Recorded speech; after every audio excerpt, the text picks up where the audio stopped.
সুপ্রিয় দর্শক, শুভ সন্ধ্যা। মেহেরপুর প্রতিদিন স্টুডিও থেকে মাহবুব চান্দু আপনাদেরকে স্বাগত জানাচ্ছি। মুক্ত কথা অনুষ্ঠানে আজকে আমন্ত্রণ জানিয়েছি আমাদের একজন বিশিষ্ট অতিথিকে।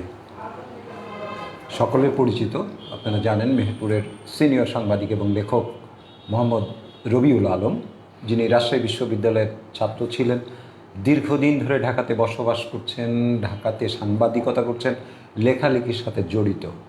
রবিউল ভাই মেহেরপুরের ইতিহাস ঐতিহ্য নিয়ে নানান লেখা আছে। তার বিভিন্ন সময়ে বিভিন্ন গণমাধ্যমে বিভিন্ন মাধ্যমেই তেনার লেখা প্রকাশিত হয়ে থাকে। ইতিহাস ঐতিহ্যের সাথে রবিউল ভাইয়ের একটা বেশ নিবিড় সম্পর্ক এই চর্চা করার ক্ষেত্রে। তার সাথে যুক্ত আছে মেহেরপুরের মানুষ হিসাবে উনি পর্যবেক্ষণে রাখেন মেহেরপুরের রাজনীতি, মেহেরপুরের শিল্প সংস্কৃতি, মেহেরপুরের ক্রীড়াঙ্গন সহ নানান বিষয়ে খুবই খোঁজ খবর রাখা একজন মানুষ। সাম্প্রতিক সময়ে উনি মেহেরপুরে এসছেন। আমিও আর সেই লোভটা সামলাতে পারিনি। রুবেল ভাইকে বললাম যে চলেন একটু মুক্ত কথায় কথা বলি দর্শকদের উদ্দেশ্যে। সে কারণেই রুবেল ভাইকে আজকে পেয়ে গেছি। থাকবেন আমাদের সাথে, কথা বলছি রুবেল ভাইয়ের সাথে। রুবেল ভাই, আপনাকে অনেক শুভেচ্ছা এবং অভিনন্দন জানাচ্ছি আমাদের এই মুক্ত কথা অনুষ্ঠানে। আপনি আসছেন আমাদের ডাকে। এর আগে আপনাকে অবশ্যই একটা এপিসোড করেছি মনে হয়, যে বেশ কিছুদিন আগে মুন্সি জমিনুদ্দিনকে নিয়ে। তারপরে আর সেই সুযোগ হয়নি। কেমন আছেন আপনি? আলহামদুলিল্লাহ, ভালো আছি। আমি খুব খুশি হলাম যে মেহেরপুরের মানুষ আমাকে স্মরণ করে, এবং মাহবুব চান্দু, তারপরে ইয়াদুল, তারপরে ইমন যে পত্রিকাটা চালাচ্ছে, এই পত্রিকাটা আমি অনলাইনে রেগুলার করি। আমার ভালো লাগে, এবং মুক্ত কথা যে আলোচনা রেগুলার হচ্ছে, এগুলোও খুব সুন্দর আলোচনা হচ্ছে প্রতিদিনই, এবং খুব সুন্দর আলোচনা, এবং এখানে অনেক ইতিহাস ঐতিহ্য এবং অনেক মেহেরপুরের কথা উঠে আসে। তা আমিও এর ভিতরে অংশ। আমাকে স্মরণ করার জন্য, আমাকে ডাকার জন্য আমি প্রথমে মেহেরপুর প্রতিদিনের সম্পাদক, প্রকাশক এবং মাহবুব চান্দু সবাইকেই অভিনন্দন জানাচ্ছি যে আমি একটা ক্ষুদ্র মানুষ, আমার ভিতরে সেরকম কোনো যোগ্যতা নেই, তবুও আমাকে স্মরণ করার জন্য আমি খুব খুশি। তো আমি আসলে মেহেরপুরের মানুষ, মেহেরপুরের ইতিহাস ঐতিহ্য নিয়ে আমি কিছু লেখালেখি করার চেষ্টা করি, এবং মেহেরপুরের শিকড়ের ইতিহাস আমার ভালো লাগে। আসলে মেহেরপুর একটা ঐতিহ্যবাহী জেলা, জি, এবং এখানকার ইতিহাস খুবই সমৃদ্ধ। হ্যাঁ, এখানে অনেক পুরনো ইতিহাস আছে। আমি যদি সাবজেক্টটা আসলে ওখান থেকে শুরু করি, হ্যাঁ, যে সত্যিকার অর্থে মেহেরপুরের এই ইতিহাস এবং ঐতিহ্য, আপনি যদি আপনার প্রারম্ভিক আলোচনাটা, আমরা অন্যান্য মাধ্যমগুলোতেও আমরা যাওয়ার চেষ্টা করব সময় যদি থাকে, আমরা একটু ইতিহাস ঐতিহ্য নিয়েই কথা বলি মেহেরপুরে। ইতিহাস হচ্ছে আসলে আমি যদি নামকরণের ক্ষেত্রে যে এক ধরনের ডান দিকে একটা জায়গা আছে, এর একটা কিংবদন্তির সাথে আর একটা মানে মুখে মুখে একটা ইতিহাস, সেই ক্ষেত্রে আপনি মেহেরপুরের নামকরণের ক্ষেত্রে আপনার লেখালেখি আছে, আপনি কিভাবে ব্যাখ্যা করবেন এটা? একটা প্রথমে নামকরণ নিয়ে আলোচনা করা যায়। জি, আসলে নামকরণের বিষয়টা আসলে যে বিতর্ক যেটা, সেটা হলো প্রবাহ পত্রিকায় আমার চোখের সামনে ঘটনা। জি, তাই মুন্সি কি বলে মেহেরুল্লাহ নাম অনুসারে মেহেরপুর করার যে কথা, এটা প্রথম পত্রিকার প্রবাহ, সেটা নাসির ভাই, নাসিরউদ্দিন মিরু, জি, এর সম্পাদক, প্রকাশক, জি, এবং আনসারুল হক, প্রফেসর আনসারুল হক, বাংলা আমার টিচার। জি, এবং ওই পত্রিকার আমিও একজন সদস্য ছিলাম। আমার চোখের সামনে ঘটনা ঘটেছে। তো সেখানে আমি বাচ্চাদের একটা পেয়েছি, ছড়া সংকলনের দায়িত্ব ছিল আমার। তো আমার সামনে এই ঘটনা, তারা একটা মেহেরপুর নামকরণটা একটা ইসলামীকরণ করার চেষ্টা করছে, যে এখানে 1800 শতকে মেহেরুল্লাহ নামে একজন দরবেশ আসছেন, এই সময় এসে এখানে বসবাস করছেন। তার নাম অনুসারে মেহেরুল্লাহ নাম থেকে মেহেরপুর হয়েছে। মেহেরুল্লাহ থেকে মেহেরপুর। মেহেরপুর আসলে ঘটনা তা না, প্রকৃতি ইতিহাস হলো, প্রকৃতি ইতিহাস সেটা হলো মেহেরপুরের প্রাচীন নাম মিহিরপুর। এটা ইতিহাস সমস্ত বইয়ে, পুরনো বই আছে। মিহিরপুর, মিহিরপুর নদিয়া কাহিনী, যেমন কুমুদনাথ মল্লিক, তার ইতিহাস, তার বইয়ের ভিতরে মিহিরপুর লেখা আছে। যারা পুরনো মেহেরপুর ইতিহাস নিয়ে লেখালেখি করে সবাই জানে মেহেরপুরের প্রাচীন নাম মেহেরপুর। এটা যদি আসে তাহলে তো এখানেই তো এই তথ্য শেষ। আর নাসির ভাই সবচেয়ে কষ্ট কথা, মজার কথা, নাসির ভাই আমাদের একটা অনুষ্ঠানে ওই যে গ্রেটার কুষ্টিয়া নিউজের একটা অনুষ্ঠানে উনি বক্তব্য দিতে গিয়ে বলছেন যে আমি একটা মিথ রচনা করেছিলাম, যে মেহেরপুরের মানুষকে নামকরণের ইতিহাসে একটা নতুন মাত্রা দেওয়ার জন্য মিথ রচনা করেছিলাম। সেখানে আমরা দিয়েছিলাম যে মেহেরুল্লাহ নাম অনুসারে, যে আমরা চেয়েছিলাম যে প্রকৃত ইতিহাস বেরিয়ে আসুক, কিন্তু সৈয়দ আমিনুল ইসলাম মেহেরপুর ইতিহাস লেখার ওইটাকে গুরুত্ব দিয়ে বই প্রকাশ করছিল। তো পরে এইটা পাবলিসিটি হয়ে গেছে, সাধারণ মানুষের ভিতরে ঢুকে গেছে। পরে মিহির এবং খনার যে ইতিহাস, এই ইতিহাসের সাথে আর মানুষ পরিচিত হয়। মিহির এবং খনার আবাসভূমি তো মেহেরপুর। হ্যাঁ, সেই নামকরণের ক্ষেত্রে মিহিরের নামকে কেন্দ্র করে মিহিরপুর, তার পরবর্তীতে মেহেরপুর হিসাবে এটা হলো আসল ইতিহাস, এটা হচ্ছে মূল ইতিহাস। তাহলে এইটা যে নাসির ভাই যখন এটা করলেন, এটা কি আসলে উনি কি কারণে করেছিলেন? যে একটা ইসলামীকরণ করা, আমি নাসির ভাই তো প্রগতিশীল মানুষ। ওনারা এটা করার পরে আমি সাথে সাথে ভৈরব পত্রিকায় আমি একটা লেখা লিখছিলাম, সাথে প্রতিবাদ করে, সাথে প্রতিবাদ। এবং এই পর্যন্ত আমি মিহিরের নামটা, এই বিষয়টা নিয়ে আমি যত লেখা লিখেছি প্রতিবাদ করে, আমার বিশ্বাস আর কেউ লেখেনি। এবং পরে নাসির ভাই স্বীকার করেছে যে এটা আসলে আমরা মিথ রচনা করি, যেটা এই জন্য আমি আন্তরিকভাবে উনি দুঃখ প্রকাশ করেছেন, লজ্জিত হয়েছেন। মেহেরুল্লাহ শাহ মূলত হচ্ছেন যেটা যশোরে আছেন মনে হয়, যশোরের সেই মেহেরুল্লাহ শাহ, যার সাথে মেহেরপুরের আসলে কোনো সম্পর্ক নাই। এটা আমি বলি, মেহেরুল্লাহ হলো উনি আমাদের মুন্সি শেখ জমিরুদ্দিনের সমসাময়িক। এটা হলো 1800 শতকের 1900 সালের প্রথম দিকের ঘটনা। হ্যাঁ, আচ্ছা, এটা তো অনেক পরের কথা। এই জন্য পুরনো বইয়ে, ওই প্রবাহ পত্রিকার আগের যত পুরনো বই আছে, পত্রপত্রিকা আছে, কোনো জায়গায় মেহেরুল্লাহ নাম অনুসারে মেহেরপুর হয় নাই। আচ্ছা, আপনি তো এই যে ইয়েতে আপনার সাথে অনুষ্ঠানের আগে আপনি দীনেন্দ্র কুমারের কথা বলছিলেন, দীনেন্দ্র রায়ের কথা, যে তিনার লেখালেখি, তিনিও খুব সমৃদ্ধ লেখক, একজন মেহেরপুরের মানুষ তিনি।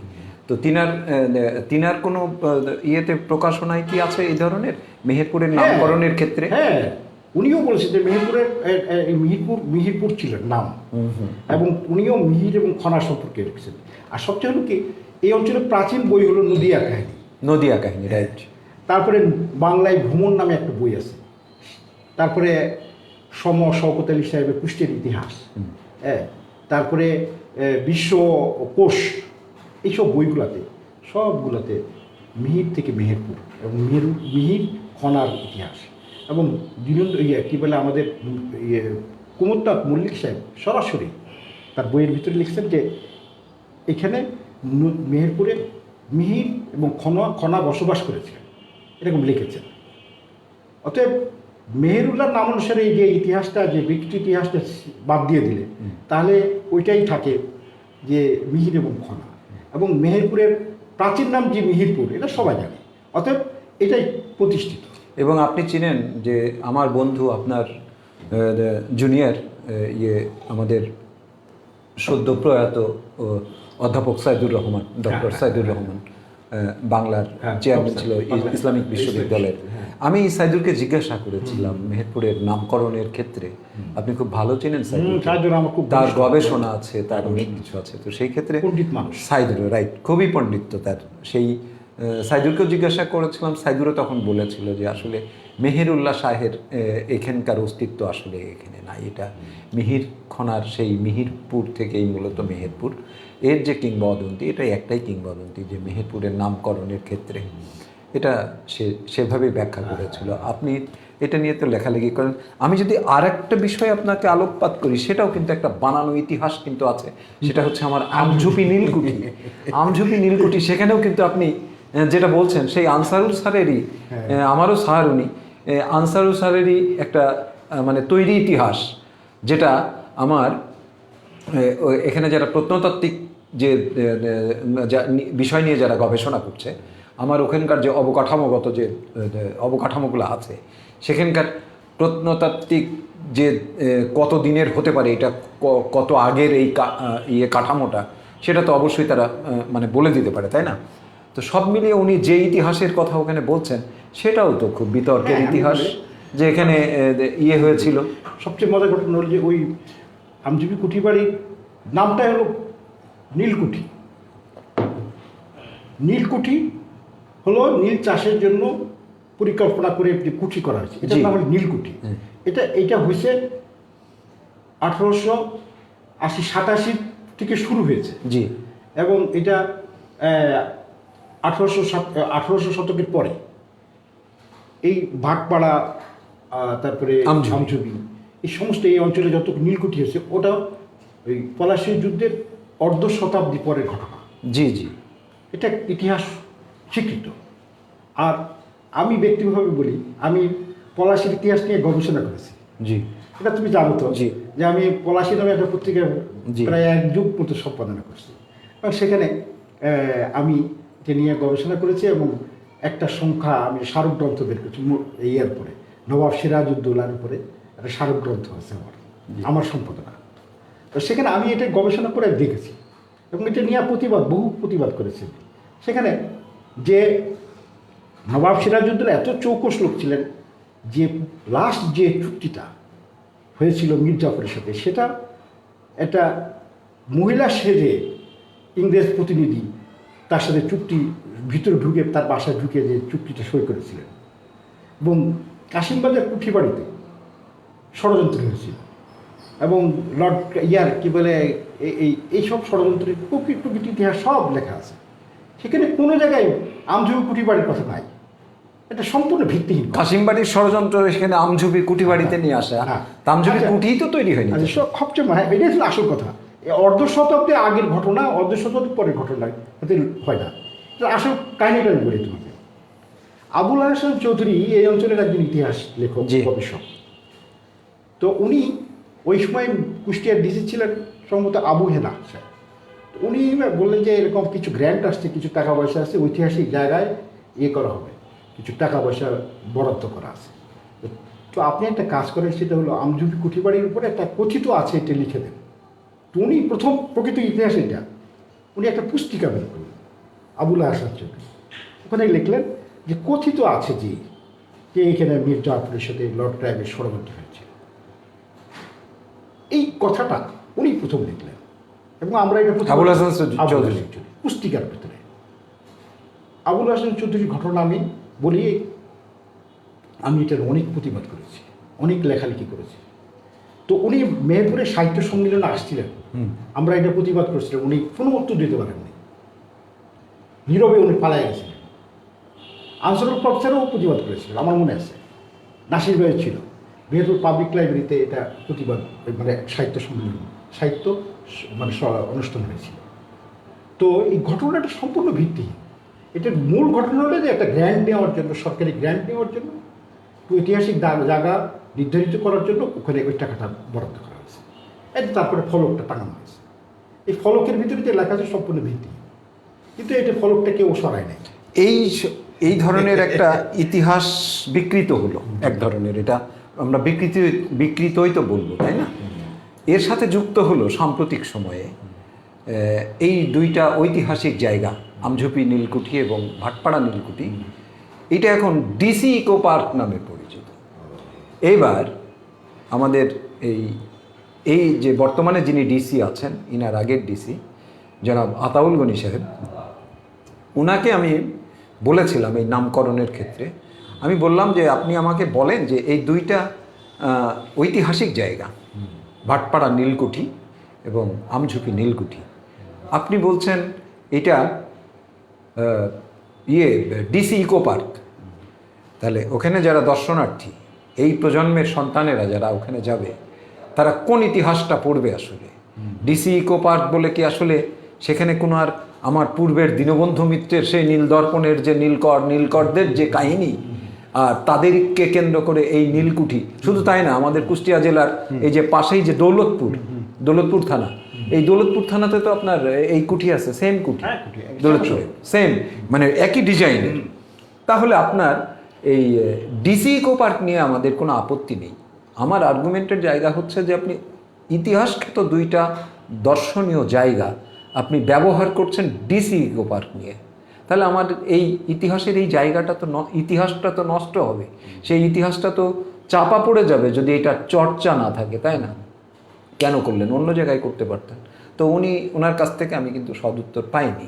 এবং বলা বাহুল্য যে এইটা নিয়ে কিন্তু আমার মতো অনেকেরই কিন্তু আপনার আছে যে প্রতিবাদ আছে যে না, এটা হতে পারে না।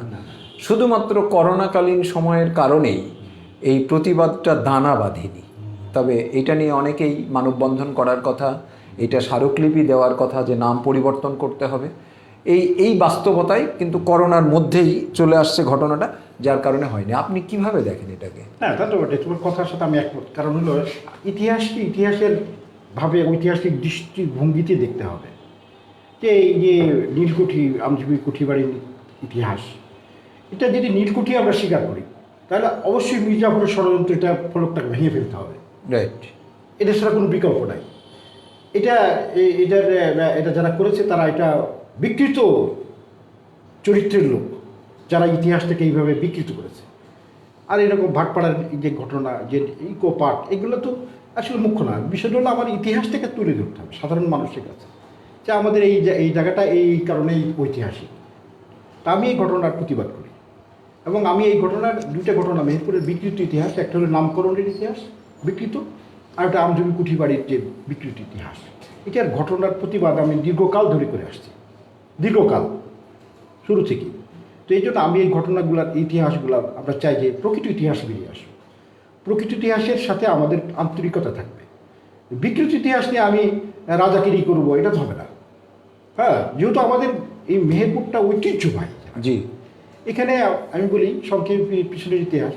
এখানে ভবনন্দ মজুমদারের বাগওয়ান ঐতিহ্যবাহী জায়গা। জি। উনি নদিয়া রাজবংশের প্রতিষ্ঠাতা, এবং বাগওয়ানটা খুবই সমৃদ্ধ এলাকা। মোগল আমলে বাগওয়ানে মানে নৌচৌকি ছিল, মানে যেমন নৌঘাটি ছিল। সেই আমলে ভৈরব নদীর কোনায় একটা নৌচৌকি ছিল। ভবনন্দ মজুমদার ওখানে বসবাস করতেন। আর মানসিংহ যখন প্রতাপাদিত্যকে দমন করতে আসছিল, তখন ভবনন্দ মজুমদারের ওখানে আশ্রয় পাইছিলেন। 1 সপ্তাহ কি 2 সপ্তাহ মতো বৃষ্টির কারণে ওখানে অতিথি শালায় উনি আপ্যায়িত হয়েছিলেন, এবং ভবনন্দ মজুমদার তাকে ভালো করে খাওয়াইছিলেন। এবং ভবনন্দ মজুমদারের সহযোগিতায় প্রতাপাদিত্যকে গ্রেপ্তার করা হয়েছিল মানসিংহ। এবং মানসিংহ যখন গ্রেপ্তার হয়েছিল, মানসিংহ গ্রেপ্তার করেছিল প্রতাপাদিত্যকে। তারপরে ওনারা নবাব কাছে গিয়েছিলেন, রাজধানীতে দিল্লিতে গিয়া ভবনন্দ মজুমদারকে এই অঞ্চলের পরগনার দায়িত্ব দিয়ে দিয়েছিলেন, এবং তার নামে ভবনন্দপুর হয়েছিল। জি। ওখানে একটা কাছারি বাড়ি ছিল, এবং সেখানে একটা মন্দির আছে। মন্দিরে সেই পুরনো মন্দির এখনও আছে, এখনও ভাঙাচোর অবস্থা আছে। তারপরে তারা মাটিয়ারা নামে একটা জায়গায় তাদের রাজধানী স্থানান্তর করেছিল। পরবর্তী পর্যায়ে নদিয়াতে কৃষ্ণনগরে তারা করছিল। 22টা পরগনার দায়িত্বে ছিলেন ওই কৃষ্ণচন্দ্র মজুমদার। এটা মেহেরপুরের ইতিহাস। এবং ওই যে মধ্যযুগের কবিতা আছে না, আমার সন্তান থাকে, আমার থাকে, এই কবিতাটা না, এই কবিতাটা ভবনন্দ মজুমদারের কাহিনী। হ্যাঁ, ভারত রায় গুণাকার যিনি কবিতা লিখছেন, যে দেবী আসলেন, এসে নৌকায় উঠলেন, নামলেন, যে পা দিলেন, পাথর কাঠ ছিল, কাঠটা সোনা হয়ে গেল। সোনা হওয়ার পরে পাটি নিয়ে বললো যে, বুঝলো যে দেবী, তখন সেজদা করলেন, মানে করলেন, দেবীকে করলেন। করার পরে এখন দেবী বলে যে তুমি কি চাও বাঁচা? তো বললো যে আমার সন্তান যেন থাকি দুধে হবে। এটা আমার মেহেরপুরের ইতিহাস, এটা ভৈরব নদীর ইতিহাস। এই বাগওয়ানে যাচ্ছেন, ভবনন্দ মজুমদারের মন্দিরে যাচ্ছেন দেবী। মধ্যযুগের প্রথম কবিতা, আমরা বাংলা সাহিত্য ছাত্র বলে পড়েছি। এটা মেহেরপুর ওই সময়ের সমসাময়িক এলাকা। মেহেরপুরের ইতিহাস বহু পুরনো। যে টলবির যে মানচিত্র, 2য় শতাব্দীর ঘটনা, সেখানেও মেহেরপুর কুষ্টিয়া চৌডাঙ্গা এই অঞ্চলের মানচিত্রের ভিতরে স্থান আছে। পরবর্তী পর্যায়ে বিভিন্ন ইতিহাসের ওই ধারাবাহিকতায় মেহেরপুর নদী ভিড়ত এলাকা। ভৈরব এখানকার, এই ভৈরবতে একটা সময় তো অনেক নদী ছিল, বড় নদী ছিল, আমরাই দেখেছি। পরে তো এটা নদীটার বন্দরে জায়গার নামও জায়গায়, ওখানে একটা বজরাগুলো থামতো, জাহাজগুলো থামতো, যে নাম জায়গাটার নাম হয়েছিল বন্দর। জি জি। তো এখানে সমস্ত কিছু নদীর ভিতরে ছিল, এই জন্য এখানকার মাটি এত সুন্দর, যা ফলানো যায় তাই ফলে। আম, কাঁঠাল, লিচু যা ফলানো যায়, কলা, এখানকার মতো কলা সারা বাংলাদেশে কোনো জায়গায় নেই। আমের বিখ্যাত আম, কারণ কি ওই মাটিটা খুব উর্বর। হ্যাঁ, তো এইসব এলাকায় এখানে পরবর্তী পর্যায়ে যখন আসলো আলিবুদ্দি খাঁ, আমাদের নবাব আলিবুদ্দি খাঁ মেহেরপুরে আসছিল, এটা তো সবাই জানে। উনি আসছিলেন 1750 সালে। উনি ওই নদী, ভৈরব নদী দিয়া উনি শিকার করতে আসছিলেন, এবং শিকার করতে ঝড়ের মধ্যে আক্রান্ত হলেন। তারপরে আশ্রয় নিলেন রাজু গোয়ালিনী। রাজু গোয়ালিনী তাকে আশ্রয় দিল। তখন উনিকে আপ্যায়ন করছিলেন। আপ্যায়ন করার পর খুশি হয়েছিল, দুধ দিয়ে বিভিন্ন রকম পিঠা বানাইছিলেন। তো খুশি হয়ে উনি এই মেহেরপুর এলাকাটা, পরগনাটা ওনাকে দান করে গেছিলেন, এবং তার ছেলে রাজা গোয়ালিনী চৌধুরী নামে এরপরে এই এলাকাটা শাসন করলেন। হ্যাঁ, শাসন করে পরবর্তী পর্যায়ে এই আসলো, বর্গীরা এসে তাকে শেষ করে দিল। কীভাবে? এই যে গোয়ালা চৌধুরীর ছেলে মেহেরপুর থেকে কৃষ্ণনগরের রাস্তাটা উনি তৈরি করেছিলেন, এই যে হৃদয়পুর দিয়ে ভিতর দিয়ে, এই রাস্তাটা উনি তৈরি করেছিলেন, ইতিহাসে তাই বলে। ওই রাস্তা দিয়ে এই বর্গীরা আসলেন, এসে হামলা করলেন। তো ওখানে একটা তেঁতুলের গাছ ছিল, ইতিহাসে পড়বা, মজা লাগে। ওই গড়ের ভিতরে একটা গুপ্ত জায়গা ছিল, ওখানে তারা আশ্রয় নিত। তাদের ছিল, বাড়ি ছিল আমদার যে জমিদের বাড়ি ছিল, এখনও ভাঙাচোরা অবস্থা। জি জি। তো ওরা ওই গড়ের ভিতরে আশ্রয় নিত। আর তেঁতুল গাছে একজন সর্বসময় একটা ডিউটি করতে হলো, সে টিন নিয়ে থাবা দিত, যে টিনে থাবা দিত বুঝতে হবে যে এরকম বর্গীরা আসছে, এরকম তারা ই করত। কিন্তু তারা তারপরেও তার রক্ষা পায়নি। বর্গীরা এসে হামলা করছিল এবং তাকে সপরিবারে ধ্বংস করে তার টাকা পয়সাটা ওরা নিয়ে গেছিল। আচ্ছা, ইতিহাসের মধ্যে, মেহেরপুরের ইতিহাস ঐতিহ্যের মধ্যে তো আপনার ইয়েও আছে, আপনার এই আমরা যেটাকে মানে লোকধর্ম বলি, এই লোকধর্মের যেমন বলরাম হাড়ি আছে। আমরা যদি অতি সাম্প্রতিক সময়ের কথাও যদি ধরি, সেক্ষেত্রে নিগমানন্দ, স্বামী নিগমানন্দ আছেন। তারপর এইগুলাকে চর্চা করার ক্ষেত্রে যদি আমি বলি, ব্যক্তিগতভাবে আমি ওনাকে দেখেছি, ওনার সাথে আমি কথা বলেছি, সেটা ঝরুসা। উনি এমনই এক শিল্পী ছিলেন, আমি ওনার মুখ থেকেই শুনেছি যে উনি প্রায় 700 লালনের গান ওনার মুখস্থ ছিল। এবং আমাদের এপারে ওনার যতটা না ছিল, কদর ছিল, বা ওনাকে যতটা না মানুষ চিনতেন, তার চেয়ে অনেক বেশি চিনতেন ওপার বাংলার মানুষ। এবং ওখানে কলকাতা রেডিও স্টেশনে তিনি খুব নিয়মিত ছিলেন। ঝরুসার বাড়ি হচ্ছে আমাদের এই যাদবপুর, ওখানেই উনি শায়িত আছেন। তো এরকম ওই শাহওয়ালা দরগা যেমন ওখানে আছে। আমি কথা উল্লেখ করলাম, আপনার ওই যে কর্তাভজা সম্প্রদায়ের বলরাম হাড়ি, এরকম এগুলাও তো আমাদের এই ইতিহাসের, মেহেরপুরকে এই সমস্ত সম্প্রদায়গুলার নানান কর্মকাণ্ড তাদের এটাকে আমাদের মেহেরপুর ইতিহাসকে সমৃদ্ধ করেছে, তাই নয় কি? বলরাম হাড়ির ইতিহাসটা আমি বলি। আমি যখন কলেজে পড়তাম তখন আমি ওই গবেষণা, যেহেতু অনেক আগে থেকে আমি ইন্ডিয়া থেকে একটা বই পেয়েছিলাম। আচ্ছা, বলরাম হাড়ি ও তার সম্প্রদায়, গবেষণা গ্রন্থ। জি জি। সেখানে আমি বলরাম হাড়ির ইতিহাস, খুব সাংঘাতিক ইতিহাস।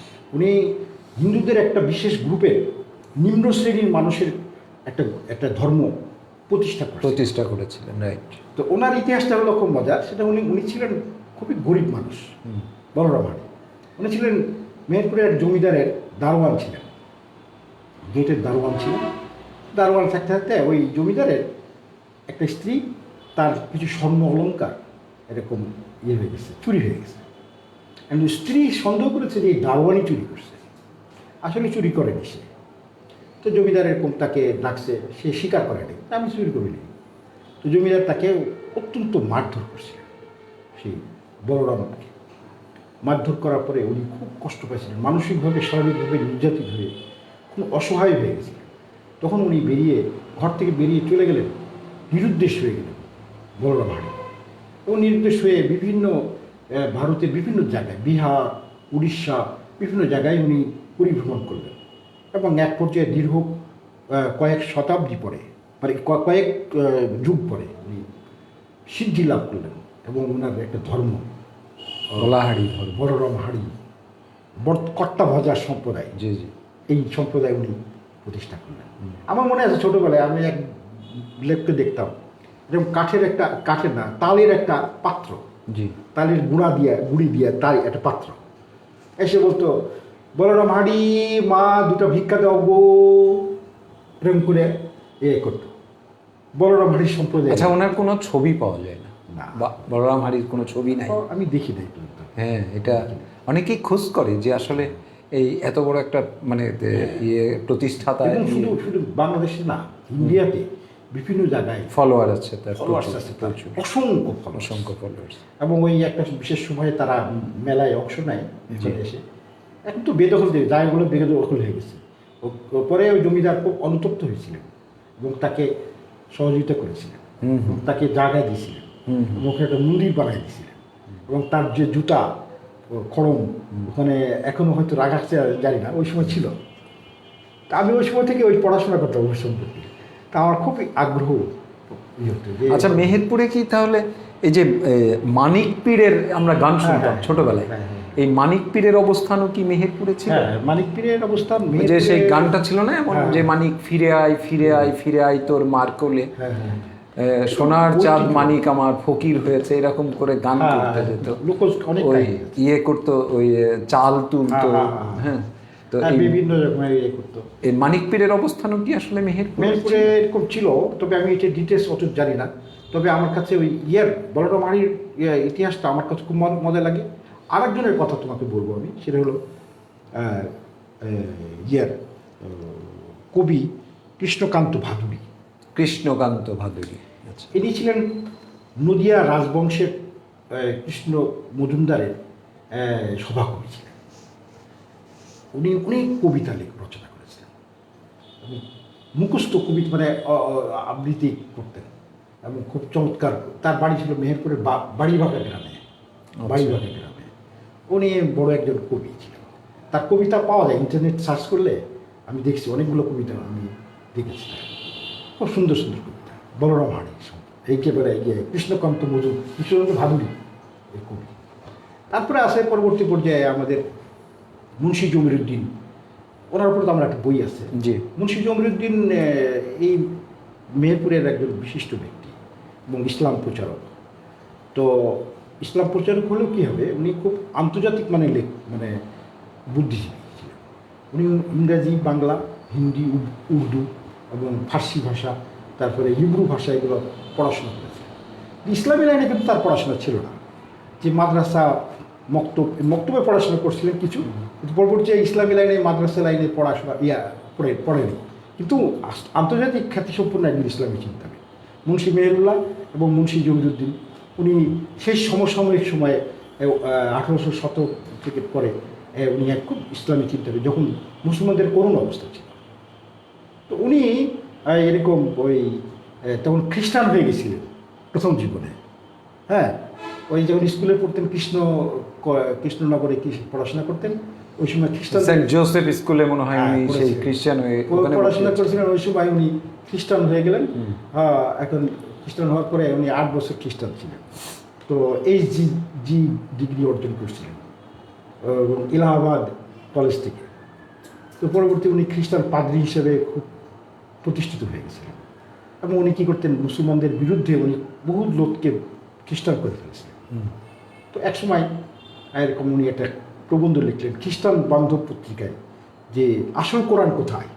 কোরআন তো আসলে রাসূলুল্লাহ ইসলামের সময় সংকলিত হয়নি, কিন্তু পরবর্তী পর্যায়ে উমরের সময় সংকলিত হয়েছে। তো আসল কোরআন উনি যুক্তি দিয়ে বুঝাই দিলেন। এইটা লেখার পরে মুসলমানদের ভিতরে একটু ভীত শুনত। মুসলমানরা তখন সে লেখাপড়ায় খুব বেশি আগায় যায়নি। তো মুন্সি জমিরুদ্দিন যখন এই লেখা, মুন্সি তখন তো ছিল জন জমিরুদ্দিন, জন। তো এই সময় উনি লেখলেন, তো এইটার প্রতিবাদ কে করতে পারল না। তখন পরবর্তীতে অনেক পরে মুন্সি জমিরুদ্দিনের প্রতিবাদ করলো মেহেরুল্লাহ। উনি ছিলেন যশোরের একজন দর্জি, কিন্তু ইসলামী লাইনে তার ব্যাপক দখল ছিল। তো উনি প্রতিবাদ করলেন, আসল কোরআন সর্বত্র নামে একটা আর্টিকেল লিখলেন প্রতিবাদ করে। তখন উনি এটা পড়লেন, পড়ে চিন্তা করলেন যে আসলে ঠিকই তো লিখছেন। তখন এই পড়তে একজন বলছে শিকারপুরে একটু তাঁবু বসে উনি কোরআনের বাংলা তর্জমা পড়তেছেন মুন্সি জমিরুদ্দিন। পড়তে লেখা আছে যে মারিয়াম সূরা মরিয়মের ভিতরে কাহিনী পড়তে দেখতেছে যে হ্যাঁ, বাইবেলের সাথে একটু মিল আছে। কিন্তু কিছু কিছু ক্ষেত্রে বাইবেল আর কোরআনের কিছু মিল নাই। তখন চিন্তা করলেন যে এটা নিশ্চয়ই খ্রিস্টানরা এটা বিকৃত করে দিচ্ছে। তখন এই গবেষণা করতে করতে করতে করতে মুসলমান ধর্মের সত্যতার প্রমাণ পেলেন এবং উনি মুসলমান হয়ে গেলেন। মুন্সি মেহরুল্লাহর সাথে মুসলমান হয়ে গেলেন, ইসলাম ধর্মে আবার ফিরে আসলেন। এবং তারপরে মুন্সি মেহরুল্লাহ জমিরুদ্দিন ইসলামী চিন্তা করতে সেটা মেহেরপুরে ঘটনা। এবং এই যে তুমি যে বললে নিগমানন্দ, এটা খুব আন্তর্জাতিক মানুষ মানের ইয়ে ছিলেন, ধর্ম প্রচারক ছিলেন, তার বাড়ি মেহেরপুরে, এরকম অনেক লোক।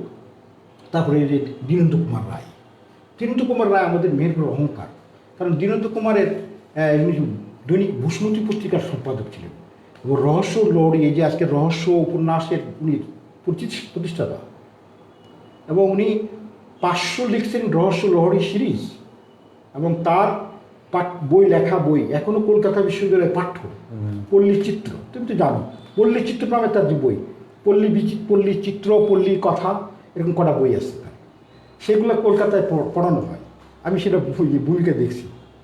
এই দীনেন্দ্র কুমার রায় মেহেরপুরে বাড়ি, মেহেরপুরে যে পার্কের সামনে ওদের বাড়ি। হ্যাঁ, তা এইসব কথা বাঙালি মেহেরপুরের মানুষ অনেকে জানে না। আমাদের উচিত সেইসব ইতিহাস তুলে ধরা, মেহেরপুর যে ঐতিহ্যবাহী জায়গা, এই জায়গাগুলোর ইতিহাসগুলো খুঁজে খুঁজে বের করা, এবং বিকৃত ইতিহাসগুলো যেটা আছে সেগুলা আমরা প্রতিবাদ করি। আমজুবি কোঠিবাড়ি, মেহেরপুরের নামকরণ, এগুলো নিয়ে আমরা লেখালেখি করি। আচ্ছা, আমরা যদি একটু ভিন্ন দিকে ইয়ে করি, এই মেহেরপুর একটা সময় শিল্প সংস্কৃতিতেও কিন্তু অত্যন্ত প্রসিদ্ধ ছিল। আপনাকে যদি আমি এইভাবে বলি যে আপনি যে বিষয়গুলোকে নজরে রাখেন, আপনি বিষয়গুলোর খোঁজ খবর রাখেন, আপনাদের ওই সময় আমাদের শিল্প সংস্কৃতি চর্চার ক্ষেত্রে তো বলাই যায় একটা সময়, ওই সময় তো কিছুটা সীমাবদ্ধতাও ছিল, একটা কনজারভেটিভ সোসাইটির মধ্যেও কিন্তু একটা বসবাস ছিল, তাই না? তো সেখানে সংস্কৃতি চর্চার ক্ষেত্রে আমরা তখনকার অবস্থা এবং এখনকার অবস্থা আপনি কিভাবে পার্থক্য করেন? তো এই যে এখনকার আমরা বলছি যে ডিজিটালাইজেশনের যুগ, অথচ সেই সময়ে ওই সমাজ কাঠামোর মধ্যে থেকে যে পদ্ধতিতে যেভাবে এই শিল্প সংস্কৃতি চর্চা হতো, সেটা এখন আমরা এটা দেখছি না, কোনোভাবেই দেখছি না। আমি যদি নিকট অতীতের কথাই বলি, মকসেদ স্যারের পরিবার থেকে বা এই যে আমাদের বাকি ডাক্তার, এই সমস্ত পরিবারের হাতে গোনা কয়েকটা পরিবার ছিল যেখানে তাদের অবস্থান ছিল অত্যন্ত অন্যরকম, অনেক একটা সুস্থ ধারার যে আসলে ইয়ে। তো এখন এটা দেখি না, কারণটা কি মনে হয় আপনার? কারণটা হলো আমাদের যে মেহেরপুরের এই জন্য আমাদের আর্থসামাজিক প্রেক্ষাপট, মানুষ হচ্ছে মানে সাহিত্য, ইতিহাস, ঐতিহ্য নিয়ে চর্চা করা তাদের সময় নেই মূলত। কারণ তারা এই অর্থনৈতিক ইয়েতে টানাপড়নে তারা এই বিভিন্ন লাইনে বিভিন্নভাবে এগিয়ে গেছে। মানে সাহিত্য চর্চা, সংস্কৃতি চর্চা কারা করে? যেমন যাদের সামর্থ্য আছে, সমৃদ্ধি আছে, জমিদার, তারা টাকা পয়সার লাইনে মোটামুটি অভাবনটন নাই, তারা নিজের একটা সময় সাহিত্য সংস্কৃতির চর্চা করে, চর্চা মিলে থাকে। তো এই যে তারা চর্চা করতো আমাদের সময়, যে আমাদের আগের ইতিহাসে আমি বলি, যেমন দাঁড়িয়াপুর থেকে একটা পত্রিকা বের করতে, পত্রিকাটার নাম কি যেন মনে আসতেছে এই মুহূর্তে। ওই পত্রিকাটা এত সমৃদ্ধ ছিল যে আমি এতে পড়েছি, নদিয়া কাহিনী গ্রন্থে কুমুদনাথ মল্লিক সেই পত্রিকার ভূয়সী প্রশংসা করছে। একজন হিন্দু সুধীন্দ্র না কি যেন নাম, উনি এই পত্রিকাটা সম্পাদনা করেছেন, এবং ওটা কলকাতা থেকে ছাপা হতো এবং বের হতো বা ইয়ের থেকে, দাঁড়িয়াপুর থেকে। এটা ষান্মাসিক একটা পত্রিকা, এবং এই পত্রিকাটায় ইতিহাস ঐতিহ্য নিয়ে এই অঞ্চলের নিয়ে লেখালেখি হতো, এবং সেখানে এত সুন্দর সুন্দর লেখা ছাপা হয়েছে। এটা ওই লেখাটা ওই আমাদের মিডিয়া কাহিনী কুমুদনাথ মল্লিক ওই লেখাটার বর্ণনা দিয়েছেন এবং প্রশংসা করছেন। পরবর্তী পর্যায়ে মেহেরপুরে পাক্ষিক সীমান্ত নামে একটা পত্রিকা, এটা মেহেরপুর মহকুমা প্রশাসনের কার্যালয় থেকে 5 থেকে করে বেরোত। এটার সম্পাদক ছিল মফিজুর রহমান, হাফিজুর রহমান ভাই। জি। এই পত্রিকাটা আমি পুরো পাণ্ডুলিপিটা আমি দেখেছি, মানে পুরো ভলিউমটা নাসির ভাইয়ের কাছে, নাসির ভাইয়ের লাইব্রেরিতে ছিল। সেখানে মেহেরপুরের ইতিহাস ঐতিহ্য নিয়ে, মেহেরপুরের সাহিত্যিকদের সম্পর্কে, তারপরে মেহেরপুর আর্থসামাজিক অবস্থা, সব নিয়ে লেখালেখি হতো। খুব সুন্দর সুন্দর সাহিত্য চর্চা নিয়ে কবিতা ছাপা হতো, তারপরে বিভিন্ন রকমের লেখা ছাপা হতো, গল্প ছাপা হতো। মেহেরপুর আমি নিজে দেখেছি মেহেরপুরের সাহিত্যিকদের একটা আর্টিকেল, সেখানে লিখতো আমাদের আব্দুর রাজ্জাক, অ্যাডভোকেট আব্দুর রাজ্জাক সাহেব, তারপরে আনসারুল প্রফেসর সাহেব, তারপরে আমাদের মুন্সি সাখাওয়াত হোসেন, তারপরে আমাদের সফুরের রাজ্জাক কবিতা লিখতেন, কবি ওই যে টিটু ভাইয়ের মা কবিতা লিখতেন ওই পত্রিকায় আমি দেখেছি। সেই সময় একটা চর্চা ছিল, আন্তরিকতা ছিল। তো সেই পত্রিকাটার ভিতরে মেহেরপুর ইতিহাসের যে কাহিনিগুলো আছে, এইগুলো সেই সময় যেরকম যে ঐতিহ্য ছিল মানুষের ভিতরে, সাহিত্য চর্চা হতো। পরবর্তী স্বাধীনতার পরেও যে আমরা যে কাগজ সাহিত্য গোষ্ঠী ছিল, মনে আছে তোমার? তার পরবর্তী ভৈরবের যে প্রথম দিকে কাহিনিটা, এগুলাও সাহিত্য চর্চা চলতো এবং আমরা সপ্তাহে সপ্তাহে আমরা বসতাম, তারপরে যে এইগুলো চর্চা করতাম, লেখালেখি করতো। আমাদের মেহেরপুরের অনেক পুরনো লেখক দীনেন্দ্র কুমার পরে পরবর্তী পর্যায়ে সে কী বলে আমাদের সৈকতুরুজী কবি এবং লেখক, আমাদের তারিকুল ইসলাম কবি, আমার বন্ধু তারিকুল ইসলাম, জি, কবিতা লেখে, খুব চমৎকার কবিতা লেখে। জি। তারপর আমাদের মুজাফফর হোসেন সাহেব, উনি শালিকে বাড়ি বাংলা একাডেমিতে চাকরি করে, অনেকগুলো বই লিখেছে। জি। তারপরে হাবিব আনিসুর রহমান, উনি একজন শিক্ষাবিদ এবং কুষ্টিয়া গার্লস কলেজের উনি প্রিন্সিপাল ছিলেন, উনি অনেকগুলো বই লিখেছেন। তার স্ত্রী নাসিমা আনিস, উনি কথা সাহিত্যিক হিসেবে খুবই প্রতিষ্ঠিত, উনি অনেকগুলো তার লেখা আছে। তারপরে আমাদের রফিকুর রশিদ সাহেব, রফিকুর সাহেবের লেখাও ভালো, অনেক তার বই বেরিয়েছে, প্রায় 100 মতো বই বেরিয়েছে। আব্দুল্লাহ আলামিন ধূমকেতু, তার আন্তরিকতা মেহেরপুর ইতিহাস ঐতিহ্য নিয়ে সে অনেকগুলো লিখেছে। সে মূলত রাষ্ট্রবিজ্ঞানের ছাত্র, রাষ্ট্রবিজ্ঞানের, কিন্তু তারপরেও সে ইতিহাসের বাংলাদেশের ছোট গল্প নিয়ে লিখছে। ছোট গল্পগুলো বেশ ভালো, শাশ্বত নিপুণ শিক্ষকতা করে। নিপুণের লেখাও ভালো, শাশ্বত নিপুণের লেখা ভালো। তারপরে এখন অনেকে লেখায় যে আমাদের এখন চর্চা চলতেছে মেহেরপুর সাহিত্য পরিষদ, ভৈরব সাহিত্য, এরাও ভালো কাজ করে। কিন্তু তুমি যেটা বললে যেটা যে আমাদের আগের যে ঐতিহ্য, সেই ঐতিহ্য একটা সমৃদ্ধশালী ঐতিহ্য, সাহিত্য সংস্কৃতি। ওই যে বললে বাকি ডাক্তারের সময় মুজাফফর হোসেন সাহেব শিল্পী, তারপরে এই যে আমার মনা ভাইয়ের বাবা খুব চমৎকার গান, মুজাফফর। তারপরে আমাদের অনেকগুলো শিল্পী ছিলেন, তারপর আমাদের ওই যে বুলবুল মকসেদ স্যারের ভাই, হ্যাঁ বুলবুল, বোন হচ্ছে তারপরে শাকিলা জাফরের জন্ম তো মেহেরপুর, হ্যাঁ জি, চমৎকার মেহেরপুর গার্লস কলেজে স্কুলে পড়তেন। হ্যাঁ, তো এরা তারা শিল্পী হিসেবে বাংলাদেশের স্টাবলিশড। হ্যাঁ, তো এই যেন। তারপর আমাদের সাংস্কৃতিক ক্ষেত্রে যেমন বাবু অবশ, উনি একজন নাট্য সংগঠক বা নাট্যকর্মী হিসেবে বড় কলকাতাতে যে আমাদের মুক্তিযুদ্ধের সময়ে উনি জল্লায় দরবারের অনুষ্ঠানে অংশগ্রহণ করেছিলেন। এগুলো আমাদের ইতিহাস, এই ইতিহাসগুলো এইগুলো আপনি যাদের কথা বললেন রু ভাই, যে সেক্ষেত্রে আপনি উল্লেখও করলেন একজন মানুষ, এই কথাটা বলতেই হয় যে আমাদের মুন্সি সাখাওয়াত হোসেন। হ্যাঁ, সাখাওয়াত হোসেন, ইনি একজন শিক্ষক, প্রবীণ শিক্ষক ছিলেন এবং উনি রাজনীতিবিদও ছিলেন, তাই না? আপনি উল্লেখ করলেন প্রসেনজিৎ বোস বাবুয়া। আচ্ছা, এই মানুষগুলা, এই ধরনের মানুষগুলাকে কিন্তু আসলে আমরা হারিয়ে ফেলেছি, মানে প্রকৃতির কারণে তিনারা চলে যাবেন, কিন্তু তাদেরকে যে বিষয়গুলাই অনুসরণযোগ্য ছিলেন তিনারা, আমরা কি আসলে তিনাদেরকে সেইভাবে অনুসরণটা করতে পারলাম বা তাদেরকে স্মরণ করতে পারলাম? যে এই যে কয়দিন আগেই মুন্সি সাখাওয়াত হোসেন স্যারের ছিল, মৃত্যুবার্ষিকী ছিল, নীরবে নিভৃতে চলে গেল, কোনো চর্চা নাই।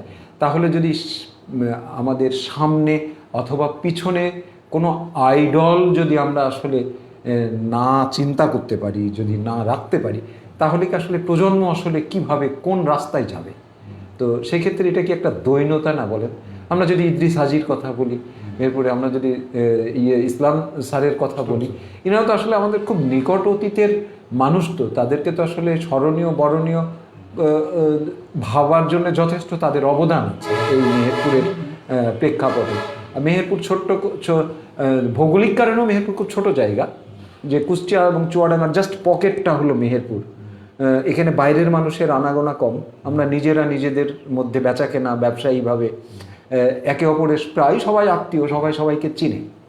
তো ইদানিংকালের বাংলাদেশের যে আসলে এক ধরনের বিভক্তিপূর্ণ সমাজ, আমরা মেহেরপুরের সেই পূর্বের যে আসলে বন্ধন, হ্যাঁ, আমরাও মনে হয় সেখান থেকে সরে আসছি। কিভাবে দেখেন আপনি? আমি বলি সেটা আসলে কথাটা সত্য। আসলে আমাদের এই প্রসঙ্গে আমার যেটা মনে হচ্ছে সেটা হলো আসলে আমাদের প্রাচীন যে কাহিনীগুলো সেটা হলো আমাদের সমৃদ্ধ ইতিহাসের কারণটা কি। আমরা একসময় নদিয়ার সবচেয়ে বড় মহকুমা ছিলাম। জি। মেহেরপুর 4টি থানা ছিল, করিমপুর, তেহট্ট, মেহেরপুর, গাংনী এবং কৃষ্ণনগরের এইবার পুরা কুষ্টিয়া একেবারে নদিয়া জেলার মধ্যে প্রভাবশালী জায়গা ছিল। জি। কিন্তু আমাদের দৈন্যতা এবং আমাদের সমস্যা, আমাদের সংকট কারণ হলো দেশ স্বাধীন হওয়ার পরে পূর্ব পাকিস্তান হলো ভারত, আমাদের অর্ধেক অংশ চলে গেল ইন্ডিয়াতে। এই ইন্ডিয়াতে যাওয়ার কারণে আমাদের তুই যে বললে যেটা পকেট হয়ে গেছে, এই একটা সীমান্ত এলাকা হয়ে গেছে, যোগাযোগ ব্যবস্থা নাই। তো ফলে হচ্ছে কি আমাদের অর্থনৈতিক অবস্থার উন্নতির একটা মাত্র কারণ হলো যোগাযোগ ব্যবস্থা। তো যোগাযোগ নাই আমাদের সীমান্ত এলাকার হওয়ার কারণে, আর এখানকার মানুষের মন মানসিকতা পরিবর্তন হয়ে গেছে।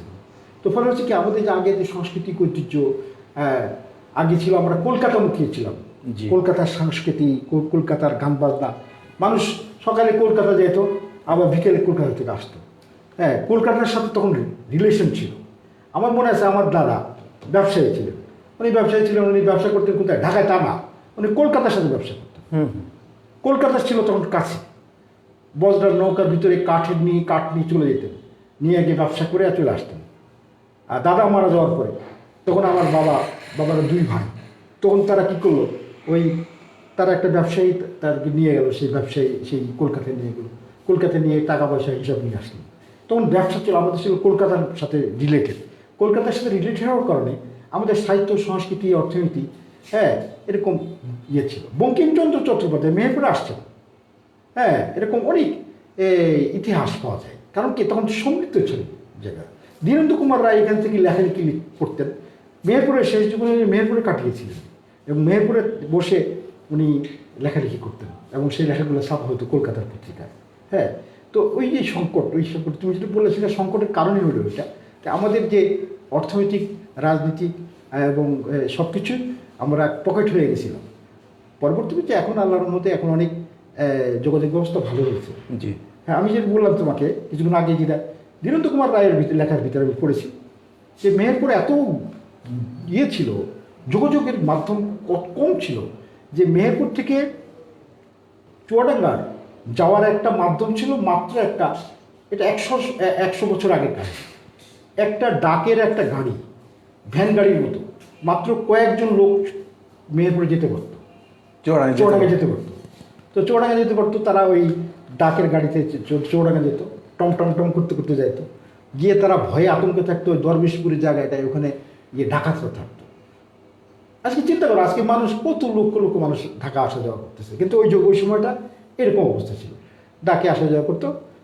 তারপরে উপজেলাতে তখন মাথাভাঙ্গা নদী ব্রিজ ছিল না, মাথাভাঙ্গা নদীর ব্রিজ ছিল না, তো মানুষ এত পিছলা ছিল, তার বইয়ের ভিতরে লেখা আছে। আমি এটা অরিজিনাল টেস্টটা পড়ছি, সেই বসুমতী পত্রিকায় যে ছাপা হয়েছে, আমি এটা পড়ার সৌভাগ্য হয়েছিল। মজার কথা, রাজশাহী ইউনিভার্সিটিতে পড়ার সময় আমি বরন্দী মিউজিয়াম লাইব্রেরিতে নিয়মিত পাঠক ছিলাম। আচ্ছা।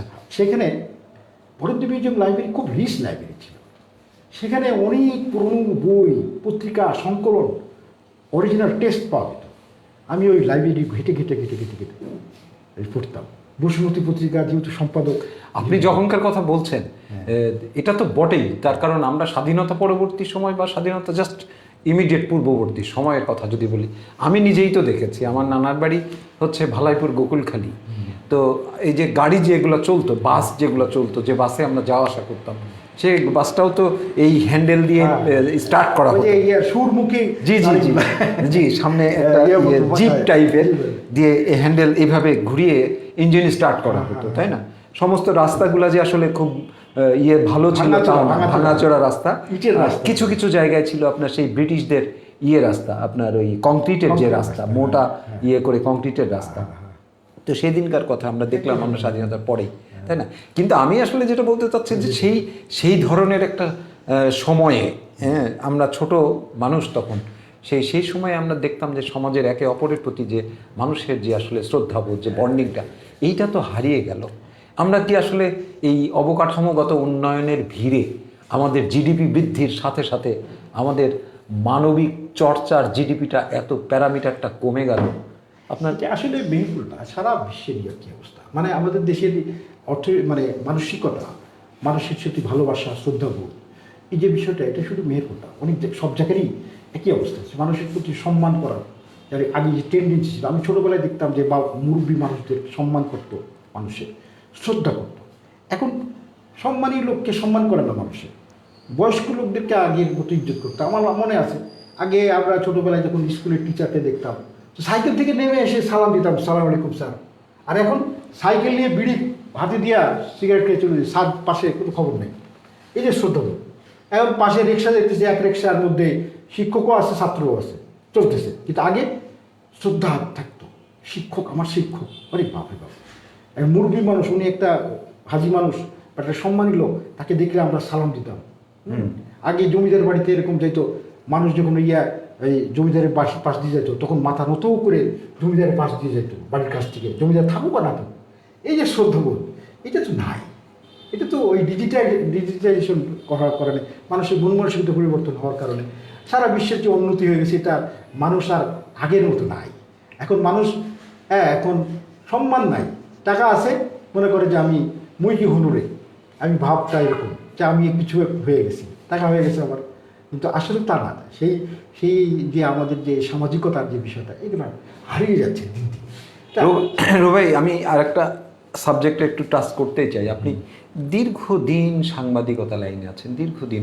আমরা যদি ধরি, আপনি যখন ঢাকায়, তখন আমিও বেশ একটা অনেক আগে আমি 83 সালে আমিও ঢাকায় গিয়েছি। আমি তেজগাঁ কলেজের ছাত্র ছিলাম তখন, ইয়েতে 84 সালে।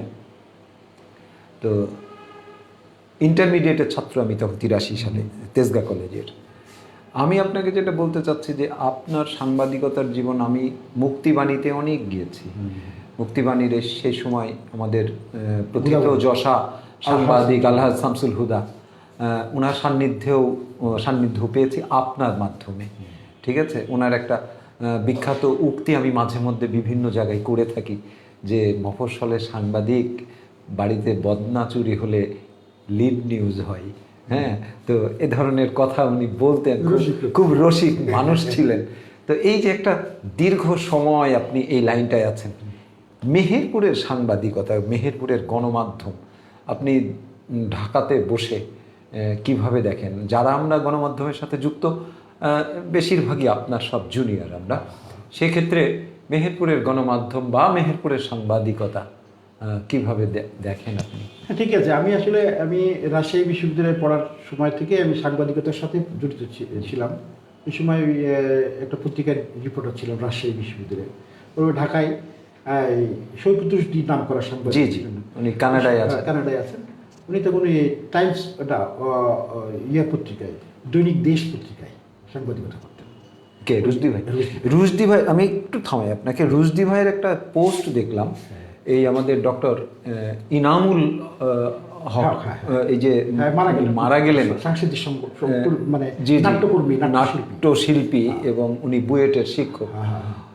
রুশদি ভাই বলছেন একটা জায়গায় যে উনি এই আমাদের বাকি ডাক্তার সাহেবের ছেলে, বড় ছেলে, যিনি কানাডায় আছেন, ওনার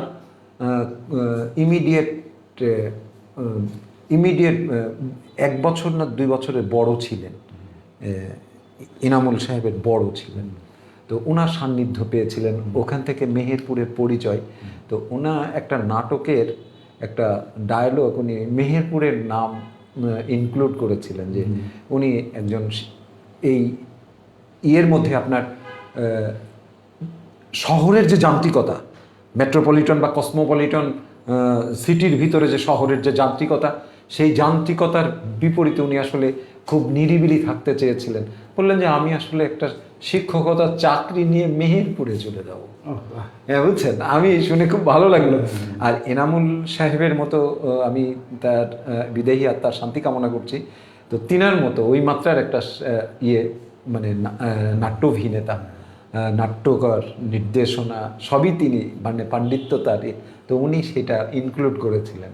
আমি রুশদি ভাইয়ের পোস্টে দেখলাম যে যে আসলে আমি বলি একটা করে, মেহেরপুর সম্পর্কে বাইরের লোকের ধারণা করি আমি। মেহেরপুরে আসলে কিছু কিছু জিনিস নতুনত্ব বৈশিষ্ট্য, সেটা হলো এখানকার মানুষের আচার ব্যবহারটা জি বাইরের লোকদের কাছে অদ্ভুত মনে হয়। কারণ এরা সবসময় হাস্যোজ্জ্বল থাকে, জি মানুষের সাথে ব্যবহার ভালো করে, সম্পর্ক ভালো করে। তো উনি বলছেন যে এখানকার মানুষ সর্বদা ওনাদের চিরবসন্তের মানুষেরা সবসময় এই হাসি মুখে থাকে। তারপরে এখানকার শাকসবজি, তরি তরকারি, মাছ, টাটকা মাছ বাংলাদেশে আর কোনো জায়গায় এরকম টাটকা মাছ পাওয়া যায় না। হরেক পদের মানুষ মাছ এরকম ট্রের মধ্যে টাটকা মাছ কলবল করে নড়তেছে, মাছ বিক্রি করতেছে, টাটকা শাকসবজি, টাটকা এরকম গরুর গোস্ত, সব কিছু টাটকা, এরকম জিনিসপত্র এরকম কোনো জায়গায় নেই। তো এই জন্য বাইরের লোকরা এসে আকর্ষণ ফিল করে এখানে। মেহেরপুর জায়গাটা নিরিবিলি এবং সব দিক দিয়ে এটা ছিমছাম ছোট জায়গা। হ্যাঁ, তো আমরা গণমাধ্যমে ছিলাম। গণমাধ্যমে। তো গণমাধ্যমে আমি ওই হুদা ভাইয়ের কথা বলতেছিলাম। আলহাজ সামন্ত খুব বড় মাপের পত্রিকা, জি, জি। লেখক, সাংবাদিক, কলামিস্ট। তো আমি ওই প্রথমে রুশদি ভাই আমাকে বললো যে তুমি কি পত্রিকায় কাজ করবা? আমরা হ্যাঁ করবো। তখন আমি MA পরীক্ষা দিতেছি, এরকম 2টা পরীক্ষা দিয়ে আর 2টা পরীক্ষা বাকি, আর আমার থিসিস পেপার ছিল মুন্সি জমিরুদ্দিন। তো ওই সময় আমি মুকুল ভাইয়ের কথা শুনে আমি দৈনিক পত্রিকায় জয়েন করলাম অ্যাসিস্ট্যান্ট এডিটর হিসেবে। প্রথম দিন আমাকে বললো এডিটোরিয়াল লেখেন। তা আমি অত সাংবাদিকতা বুঝি না, এডিটোরিয়াল লিখলাম। তা আমার কোনো কারেকশন ছাড়া ছাপা হয়ে গেল। পরের দিন বললো যে এই একই বিষয়ের উপরে ঢাকা বিশ্ববিদ্যালয়ের সন্ত্রাসের উপরে তুমি উপসম্পাদকীয় লেখো। তা আমি লিখলাম, সেটাও ছাপা হয়ে গেল।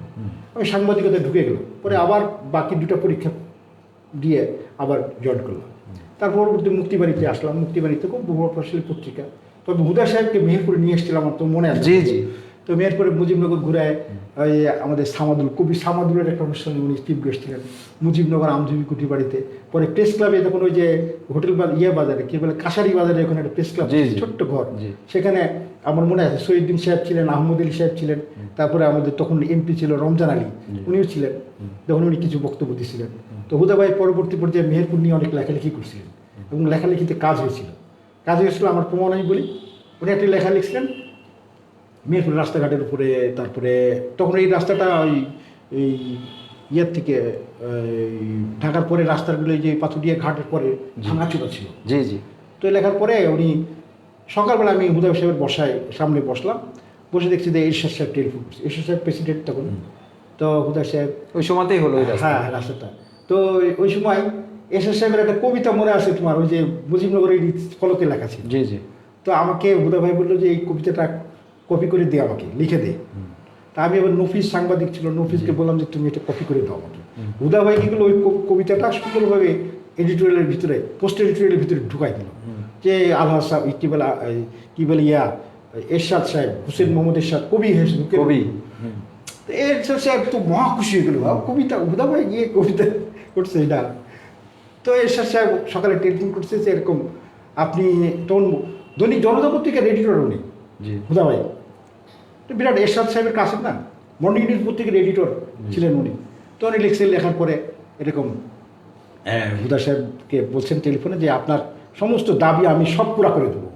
আমি যোগাযোগ মন্ত্রীকে বলেছি, তখন আনোয়ার হোসেন সম্ভবত মন্ত্রী, যোগাযোগ মন্ত্রী, সকালেই টেলিফোন করে বলে দিয়েছি যে এই পাথুরিয়া থেকে মেহেরপুর রাস্তাগুলা একের বিশ্ব রোডের আওতায় নিয়ে আসো, আর মেহেরপুরে যা সমস্যা এগুলা সব সমাধান করো। তো বলছে যে আপনি মেহেরপুরের বন্ধুদের বলে দেন, আমার সামনে টেলিফোন করতেছেন যে মেহেরপুরের সমস্যাগুলো আমি সমাধান করে দেবো। পরবর্তী পর্যায়ে উনি তো মেহেরপুরকে জেলা করলেন। এরশাদ সাহেব আসলেন মেহেরপুরে ওই কলেজ মোড়ে বিশাল কলেজ মাঠে বিশাল জনসভা হলেন। তো এইগুলা তারপরে এই ইতিহাসগুলা তার পরবর্তী পর্যায়ে মেহেরপুরের সাংবাদিকতা সম্পর্কে বলি, সেটা হলো মেহেরপুরে আসলে ছোটো জায়গা, এখানকার ছোটো পরিবেশের কারণে এই সাংবাদিকরা প্রশিক্ষণপ্রাপ্ত হয়ে উঠতে পারেনি। ঢাকার যে সাংবাদিকতার মান, এখানকার মান সেরকম হওয়ার আশা করা যায় না। তবু এখানকার সাংবাদিকদের আরও ট্রেন্ড হওয়া উচিত। এখানে ছোটোখাটো নিউজ দিয়ে দিলাম বা দিয়ে দিলে আমি সাংবাদিক হয়ে গেলাম, তা করা যাবে না। এখানে সাংবাদিকদের উপরে পড়াশোনা করা দরকার, আর লেখাপড়ার কোনো যোগ্যতা দরকার আছে। আমি ম্যাট্রিক পাস করি নাই, কিন্তু আমি সাংবাদিকতা শুরু করে দিলাম, এটা তো হবে না। তো মিনিমাম একটা ডিগ্রি থাকা দরকার তার। তো এখানে অনেক সাংবাদিকের এরকম অবস্থা। তো এখানে আবার কিছু আছে দলাদলি আছে, এগুলো থাকবেই। এটা আমি এই জন্য সবাইকে উৎসাহিত করি। সাংবাদিকতার এখানে অনেক সাংবাদিকের সাথে আমি নতুন নতুন সাংবাদিক এগুলো আমি অনেককে চিনেন না? রিক্রুট করছি অনেককে, হ্যাঁ, আমার হাতে গড়া অনেকে। তা আমি সবাইকে মঙ্গল কামনা করি। জি জি। তবে এদের ভিতরে যে আমি চাই যে আমার আন্তরিক একটা প্রত্যাশা, সেটা হলো যে কন্দল দলাদলি সব জায়গায় আছে, কিন্তু মানসিকভাবে সবার সাথে রিলেশন থাকা দরকার। জি। আর সাংবাদিকতার মানটা দিকে নজর দেওয়া দরকার। তা আমি সাংবাদিকতাকে অন্য পর্যায়ে নিয়ে গেলাম। আমি বিস্তারিত বলতে চাচ্ছি না, তবে আমি এটাও বলতে চাচ্ছি যে সাংবাদিকতার যে সম্মান ইজ্জত, আমি একজন সাংবাদিক, আমার সাথে সারা বিশ্বের সাংবাদিকরা আছে, সাংবাদিক ইউনিয়নরা আছে। অতএব আমাকে এমনভাবে চলতে হবে যাতে করে আমার মান মর্যাদা সম্মান জি, জি। যেন রক্ষা থাকে। আমরা যেখানে বসে কথা বলছি যে মেহেরপুর প্রতিদিন, মেহেরপুরের একমাত্র পত্রিকা। ডিএফপি ভুক্ত হ্যাঁ, পত্রিকা। এই পত্রিকাটায় আমার কাছে আমার দীর্ঘদিনের একটা প্রত্যাশা ছিল যে কুষ্টিয়া থেকে 12টা-13টা ডেইলি পত্রিকা বেরোয়, চুয়াডাঙ্গা থেকে মাথাভাঙ্গা পত্রিকা, এটার পিছনে আমার অবদান আছে। মাথাভাঙ্গার নামটা আমার দেওয়া। ওরা গিয়ে আলামিন এবং হুরকার ইয়ারা গেছে, গিয়ে আমার কাছে বলছে, ভাই ইয়ের নাম পাইতেছি না, কি করি, একটা নাম দেন। তা আমি চিন্তা করলাম যে কী নাম দেওয়া যায়। আমি বললাম যে তোমার নদীর নামে একটা নাম, মাথাভাঙ্গা নদী, দৈনিক মাথাভাঙ্গা করো। তো প্রথমে ওরা বলে এটাকে নাম দিলে না ভাই, এটা নাম হলো, হ্যাঁ এটা এত রাখা দেবো না, আমরা রাখো, দেখো এটাই কাজ হবে। তো ওরা রেখে দিল, ওই নামটাই রেখে দিল এবং ওই নামটা ইতিহাস হয়ে গেল। তা আমি এরকম প্রত্যাশা আমার দীর্ঘদিন, আমি অনেক মিটিংয়ে মেহেরপুরে অনেক বলেছেন যে মেহেরপুর থেকে একটা পত্রিকা বের হোক, ডেইলি একটা পত্রিকা মেহেরপুরের মুখপত্র হিসাবে বের হোক। সেটা যে ইমন এবং তোমরা চান্দু এবং কী বলে ইয়াদুল এবং আমাদের পরে যে আগে যে পলাশ কিরে পোল্যান্ড ছিল, পোল্যান্ডও ভূমিকা রাখছে। তো এদের সবাইকে আমি আন্তরিক ধন্যবাদ জানাই যে মেহেরপুর থেকে একটা ঐতিহ্যবাহী জায়গা থেকে একটা পত্রিকার নামে একটা প্রত্যেক দিন বের করতেছি। এটা কত সাহসী কাজ, যেহেতু আমি পত্রিকার সাথে জড়িত, আমি জানি তো। এই জন্য আমি তাদেরকে অভিনন্দন দিই। তো অনেক প্রতিকূলতার মাঝে, অনেক সমস্যার মাঝে, অনেক পেরেশানির মধ্যে ইনকাম নাই, পত্রিকা বিক্রি করে যে আসতেছে তার থেকে লস বেশি। আমি জানি না, খবর পাইছি, আমি তো খবর পাইছি। তো সেখান থেকে তোমরা যে পত্রিকাটা রেগুলার বের করতেছো, যেন তোমাদেরকে ধন্যবাদ দিতে হয়, যার কারণে তোমরা মেহেরপুরের ইতিহাসটাকে রক্ষা করে রাখছো, মেহেরপুরের মানুষের মুখপত্র হিসেবে একটা কাজ করতেছো। আসবে অনেক রকম ঝামেলা, আসবে অনেক প্রতিবাদে আসবে। একটা লোকের বিরুদ্ধে নিউজ করলে সাথে সাথে পত্রিকাটা বন্ধ করে হামলা করবে, পত্রিকায় আসে হুমকি দিবে, আসবে এরকম। হ্যাঁ, এর মধ্যেই পত্রিকা বের করতে হবে। আমি চাই যে পত্রিকাটা মেহেরপুর প্রতিদিন বেরোক এবং দীর্ঘকাল ধরে পত্রিকাটা বেরোক। এই জন্য অনেক ধন্যবাদ রঘু ভাই, আমাদের সময় একদমই শেষ করে ফেলেছি। ভবিষ্যতে আবারও আপনাকে কোনো দিন এই অতিথি হিসাবে পাবো, এই প্রত্যাশা নিয়ে আজকের অনুষ্ঠান আমাকে শেষ করতেই হচ্ছে। ভালো থাকবেন। জি জি, ইনশাআল্লাহ। আসসালামু আলাইকুম, সবাইকে ধন্যবাদ। ইনশাআল্লাহ। সুপ্রিয় দর্শক, শুনছিলেন মোহাম্মদ রবিউল আলম। আগেই বলেছিলাম আমি যে আসলে ওনার এই মেহেরপুরকে কেন্দ্র করে ওনার একটা বেশ প্রতিটা ক্ষেত্রেই ওনার একটা নজরদারি আছে। মেহেরপুরের কৃষি, মেহেরপুরের শিল্প সংস্কৃতি, মেহেরপুরের ইতিহাস ঐতিহ্য, মেহেরপুরের ক্রীড়াঙ্গন সহ নানান বিষয় নিয়ে কথা। রঘু ভাইয়ের সাথে আসলে কথা বলতে গেলে কথা শেষ হওয়ার কথা না, শুনতে ইচ্ছা করে। ওনার এত সংক্রান্ত বিষয়ে অনেক লেখালেখিও আছে। হয়তো ভবিষ্যতে রঘু ভাইকে নিয়ে আবারও বসবো। করোনার যে মহামারী, সেই মহামারীর মধ্যে আমরা অনেকটাই একটু গা ছাড়া ভাব হয়ে গেছে। বিশেষজ্ঞরা কিন্তু আবারও হুঁশিয়ার করছেন, তৃতীয় ঢেউয়ের কথা বলছেন। সেই ক্ষেত্রে আমরা যতটা সম্ভব আমরা অবশ্যই তাদের নির্দেশনা অনুযায়ী স্বাস্থ্যবিধি মেনে চলে আমরা জীবন আতিপাত করব। সকলে ভালো থাকবেন। শুভরাত্রি সকল।